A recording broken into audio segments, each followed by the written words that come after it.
Dostaneš panáka do ruky a proč jdeš Teď, do co vypínat se děje, někoho jiného, jako? jako? Protože to čuje. Tak prej proč na ně jdeš? Hej, pičo, nesvíť, more. No. No ale jestli bys mohl teda. Mohl? No. Já už... Hej, ten to je, já to slyším. Nikdo A tady nebyl to neblije. ty Ne. náhodou? Já ty nebliju. svítící pásky už přestaly fungovat a to je tak hrozně. Ne, opravdu, jestli to má nějakou pointu. Svítí furt. Ale on neví co. Podívej, To, že tam, piješ jak na vidíš někým na toho takovou panáka. mezerou. Ne, jako, ale Tam teď ještě to svítí myslím jako mezera. fakt vážně. No, Ne. vidíš to? Oni dva neprovokujou.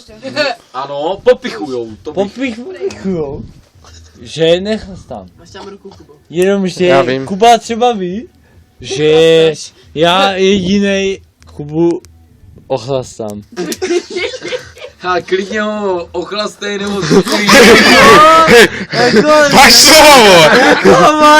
Váš slova, ale ale mě by prostě. zajímalo, co to má za smysl s tím panákem. Abych já viděl, že on ten panák, víš co, přede mnou vypije, vole. Ale proto proč on ho to na dělá. tebe vylívá přitom? No to nevím, on to nevím. No abys to, Kuba, taky něco měl, Jo. víš co?